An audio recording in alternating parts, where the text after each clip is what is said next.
Woboon zoonii giddugalaa kaaba shaggar salaalee fi zoonii lixaa aanaa diggaa keessatti tarkaanfii cimaa diina irratti fudhateen injifannoo argachuu beeksise.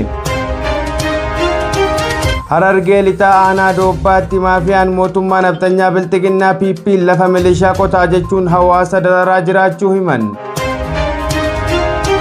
Yaadannoo guyyaa gootota Oromoo Awurooppaa keessatti kabajame irratti dhaamsi jabaan qabsoo bilisummaa Oromootiif dabarfameera.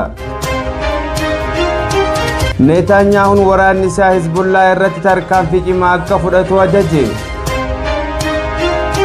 Ebila 27 bara 2026 shamaa akka fuunee kabajamtoota hordoftoota miidiyaa walabummaa Oromiyaa kanneen hangafoota oduutii haga dhuma sagantaa keenyaatti waliin turaan affeerraa keenya.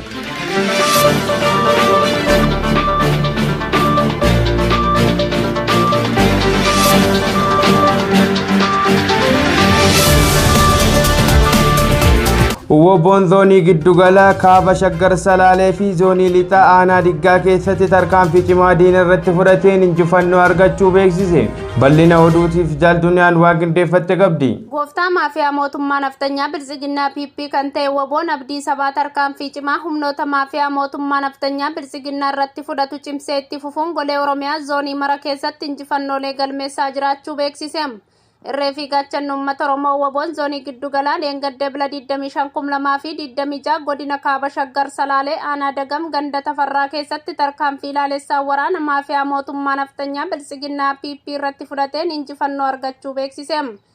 Woboon tarkaanfii cimaa humna waraana maafiyaa irratti fudhateen humna diinaa hedduu du'aa fi madoon adabee hedduu booji'uun meeshaalee hedduu dugda diinarraa hiikee mooraa qabsoo bilisummaa Oromoof galii taasiseera.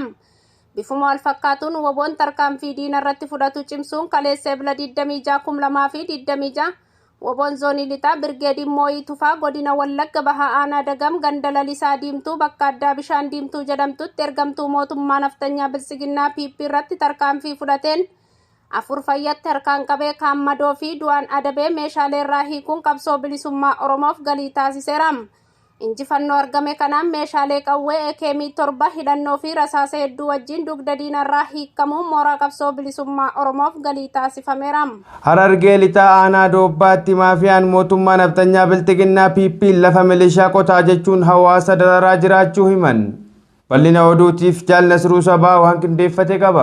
Sirni mootummaa naftanyaa biltsiginnaa PP Harargee lixaa aanaa doobbaa araddaa ifa amaan jedhamu keessatti hawaasa hunda dirqamsiisanii afaan qawweetiin lafa milishaa qochisiisaa jiraachuu maddeen aanichaa miidiyaa walabummaa Oromiyaatti himan.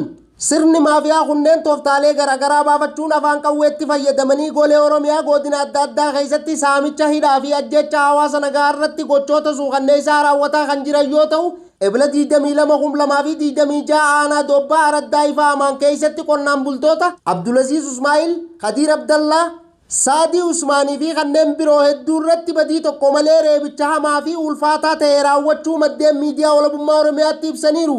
Qonnaan bultoonni reebichi irratti raawwatame kunneen sababa qonna lafa milishaa irraa hafaniif ergama waraana bilisummaa Oromoo yookaan miseensummaa qaama biraa qabdu jechuun kanaaf lafa milishaa qotuu diddan jechuun reebicha ulfaataa irratti raawwachuu itti dabaluun eeraniiru. Goleelee Oromiyaa mara dabalatee aanaa doobbaa guutumatti ergamtoonni maafiyaa mootummaa naftanyaa biltsiginnaa PP hawaasa nagaa maqaa garaagaraa itti maxxansuun dararuu fi hiraarsuun qarshii ittiin of jiraachisan walitti guurrachuurraa eegalee hanga lafa isaanii humnaan qochisiifachuutti daba sirnoota gita bittaa dabran keessatti raawwatamaa turan haareomsanii hawaasa nagaa hiraarsuu fi gidirsaa jiraachuutu mul'ata. Yaadannoo guyyaa gootota Oromoo Awurooppaa keessatti kabajame irratti dhaamsi jabaan qabsoo bilisummaa Oromootiif dabarfameera. Bal'ina oduutiif jaalduniyaan waan qindeeffatte qabdi. Ebla 25 bara 2026 guyyaan gootota Oromoo bifa ho'aa fi kabaja guddaadhaan Awurooppaa keessatti addatti gamtaa Iskaandiifiyaa jalatti kabajamee ooleera. Sagantaan kun hirmaannaa bal'aa jaarmiyaa Woboo fi hawaasa Oromoo irraa argachuun mallattoo tokkummaa fi cimina qabsoo bilisummaa Oromoo ta'e mul'ateera. Sagantaa kana keessatti gurmuuleen qabsaa'ota gameeyyii akka Ayyaantuu Daagaa, gurmuu Woboo biyya Siwiidin akkasumas gurmuu Burraysoo Boruu biyya Deenmaark waliin ta'uun afooshaalee fi waldaalee hawaasa hedduu hirmaachisuun sirni kabajaa bifa adda ta'een geggeeffameera. Jaallan dirree qabsoo irraa dhufan saganticha irratti argamuun dhaamsa jajjabduu fi kaka'umsa qabu hirmaattotaa fi miseensota jaarmiyaa Woboo biyya alaatiif dabarsaniiru. dhaamsa isaanii keessatti waboo gargaaruuf eeyyama nama tokko akka hin barbaachifne ibsanii Oromoo ta'uun qofti gahaa akka ta'e ifatti hubachiisaniiru. Kunis hirmaannaa uummataaf dirqama Oromummaa jabeessuuf yaadachiisa guddaa ta'ee jira.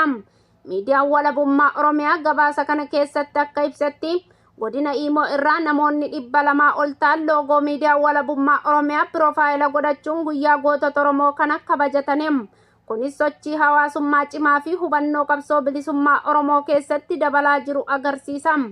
Dabalataanis miidiyaan walabummaa Oromiyaa wareegamtoota qabsoo keessatti kufan yaadachuun sagalee isaanii akka itti fufu qabsoon bilisummaa Oromootiif sagalee jabaa ta'e akka tajaajilu cimsanii ibsaniiru.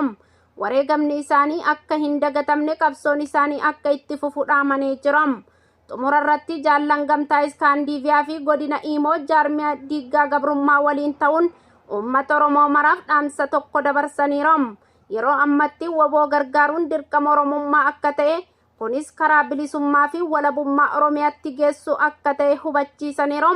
Qabsoon itti fufaan walabummaa fi bilisummaan dhiiga ilmaan Oromootiin ni dhufama. Netanyahuun waraanni isaa Hizbullah irratti tarkaanfii cimaa akka fudhatu ajaje. Gabaasni oduu akka itti aanutti dhiyaata. Netanyahuun waraanni isaa Hizbullah irratti tarkaanfii cimaa akka fudhatu ajaje. Ministeerri muummee Israa'el Benjaamin Netanyahuun waraanni isaa bakka Hizbullaan Libaanos keessa qubatetti xiyyeeffate irratti haleellaa cimaa akka raawwatu ajaje. Kunis waliigaltee dhukaasa dhaabuu torban sadan erga dheerate guyyoota 2 booda dhagahame. Haleellaan Israa'el haaraan kun ajaja kenname hordofuun kan raawwatame yoo ta'u sanbata darbe kibba Libaanos keessatti haleellaa raawwatameen yoo xiqqaate namoonni 6 ajjeefamaniiru. Qaamolee lamaan gidduutti walitti dhukaasni daangaa ce'ee gaggeeffamuun waliigaltee dhukaasa dhaabuu raawwatame dadhabaa fi salphaatti kan cabu ta'uu agarsiiseera. Lolli Hizbullah fi Israa'el jidduutti gaggeeffamaa ture salphachaa waan dhufeef marii jila biyyoota lamaanii jidduutti kamisa darbe Waashingitanitti taasifamaa ture irratti labsiin dhukaasa dhaabuu dheerateera. Dilbata darbe Israa'el haleellaa konkolaataa fe'umsaa fi mootorsaayikilii Nabaatiyyee magaalaa Yomar al-Shaqif keessatti raawwateen lubbuun namoota 4 galaafachuu ministeerri fayyaa Libaanos obeeffachuun AFP'n beeksiseera. Ministeerichi haleellaa biraa magaalaa Binti Jabal magaalaa Safad al-Batij keessatti raawwatameen lubbuun namoota 2 darbuu fi 17 madaa'uu beeksiseera. Raayyaan ittisa Israa'el sanbata darbe miseensota Hizbullah 3 dhabamsiisuu hime. Namootni 2 konkolaataa meeshaa waraanaa fe'ee oofaa turanii fi nama dhuunfaa biraa mootora saayikilii yaabbatu ajjeesuu beeksiseera. Raayyaan ittisa biyyaa akka jedhetti naannoo lixaanii Israa'el kibba Libaanos keessatti hojii waraana isheef doorsisa waraana irratti dhufu ofirraa ittisuuf jecha naannoo nageenya hundeessitetti hidhattoonni 2 dabalataan ajjeefamaniiru. Gama biraatiin Hizbullaan haleellaa Yomar al-Shaqif irratti raawwatameef haaloo ba'uuf konkolaataa waraanaa Israa'el kibba Libaanos keessatti argamu irratti xiyyeeffate jechuun AFP'n gabaaseera.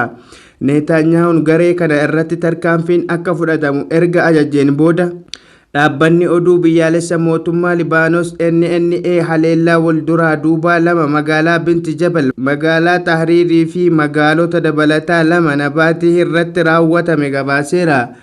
Waraanni Israa'el bu'uuraalee shororkeessummaa Hizbullah kanneen kaayyoo waraanaaf oolu kibba Libaanos keessatti rukuteera jedheera. Akka qajeelfama hooggansa siyaasaa irraa argateen haleellaan lammiilee nagaa fi loltoota Israa'el irratti raawwatamuu ittisuuf tarkaanfii murteessaa ni fudhata jedhe. Israa'el weerara kibba Libaanos itti fuffee manneen hedduu diigdee jirti jedhe. Gareen mirga pireesiif falmu tokko ibsa dilbata darbe baaseen haleellaa Israa'el roobii darbe raawwatteen gaazixeessaan tokko ajjeefamuu hordofee haleellaan Libaanos keessatti gaazixeessota irratti raawwatame fudhatama hin qabu jedheera. Raayyaan ittisa Israa'el gama isaatiin gaazixeessota irratti xiyyeeffachuu isaanii haaleera. Egaa hordoftoota miidiyaa walabummaa Oromiyaa oduun har'aaf qabnu kanuma oduu birootiin hanga walitti deebinutti nagaan nuuf tura horaa bulaa deebana.